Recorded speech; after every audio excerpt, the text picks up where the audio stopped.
उसकी इतनी हिम्मत भी नहीं थी कि वो रश्मि को कोई जवाब दे सके, ये कह सके कि जो कुछ भी तुम कह रही हो, जो कुछ तुम सोच रही हो, सब गलत है।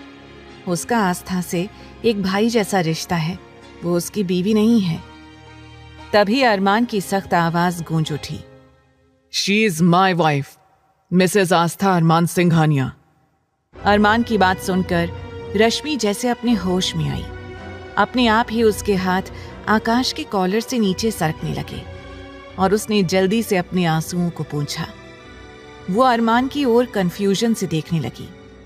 कहीं ना कहीं आस्था को आकाश की वाइफ कहना अरमान को अजीब लगा था, इसीलिए वो बीच में ही कूद पड़ा। आज उसने पूरे हक से आस्था का नाम लिया था। अब रश्मि पूरी तरह से शॉक्ड थी। वो मन ही मन बोली, मैंने सपने में भी नहीं सोचा था कि अरमान सिंघानिया कभी शादी भी करेगा। दोनों का तो आपस में दूर दूर तक कोई लेना देना ही नहीं है। रश्मि ने आकाश की ओर देखा। आकाश लाल सुर्ख आंखों से रश्मि को ही घूर रहा था। आकाश के इस तरह से घूरने पर रश्मि थोड़ा घबरा गई। उसे ऐसा लगा कि उसका पूरा शरीर आकाश की आंखों की आग से जलने लगा था। आहन ने बात को घुमाते हुए पूछा, रश्मि दीदी प्लीज बताइए, आस्था भाभी की तबीयत अब कैसी है? रश्मि ने एक गहरी सांस ली और खुद को शांत करते हुए कहा, आस्था बिल्कुल ठीक है। अगर थोड़ी देर और हो जाती तो शायद उसकी जान भी जा सकती थी।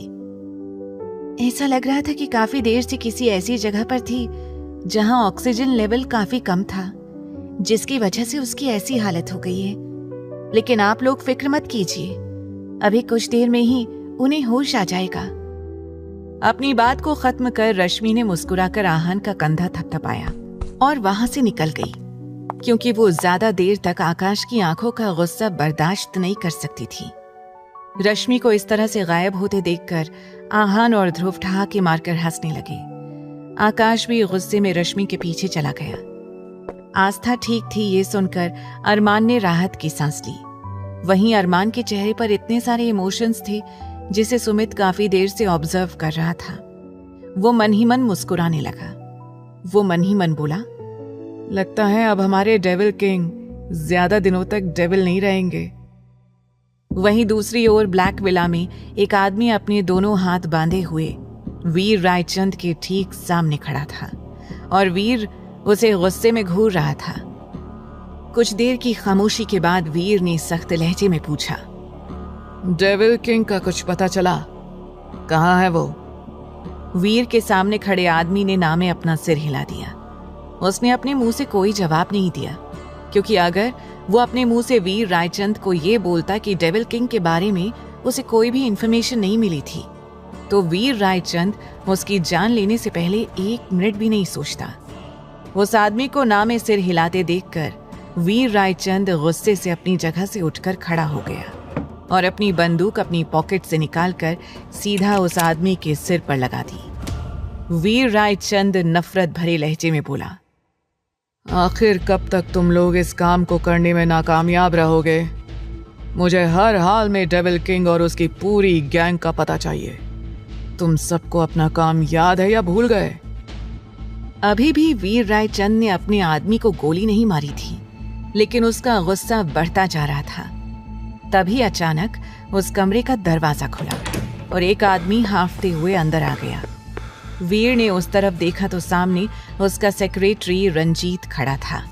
वीर ने उसे घूरते हुए पूछा, बोलो क्या कहना चाहते हो तुम? रंजीत ने कहना शुरू किया, बॉस, हमें हमारे इन्फॉर्मर से पता चला है कि अरमान सिंघानिया की आज फॉरेन के कुछ क्लाइंट्स के साथ मीटिंग होने वाली है। ये खबर मुझे उसी के ऑफिस में काम करने वाले मेरे एक भरोसेमंद आदमी ने दी है। अब जैसे ही वीर रायचंद ने अरमान सिंघानिया का नाम सुना, उसके माथे पर बल पड़ गए और वो नफरत से कहने लगा, एक तो ये डेविल किंग है जो मेरा कोई भी इलीगल बिजनेस चलने नहीं दे रहा है, और दूसरा ये अरमान सिंघानिया, इसने तो जैसे कसम खा रखी है कि मेरे सारे प्रोजेक्ट्स को, मेरे सारे क्लाइंट्स को ये मुझसे छीन कर ले जाएगा। बस एक बार मुझे मौका मिल जाए, फिर मैं इन दोनों को एक बार में ही अपने हाथों से मार दूंगा। छोड़ूंगा नहीं मैं इन दोनों को। आगे की कहानी जानने के लिए देखें अगला एपिसोड सिर्फ पॉकेट एफएम के YouTube चैनल पर। और तेरे इश्क में के सारे एपिसोड्स को सुनने के लिए डिस्क्रिप्शन में दी लिंक से डाउनलोड करें पॉकेट एफएम ऐप।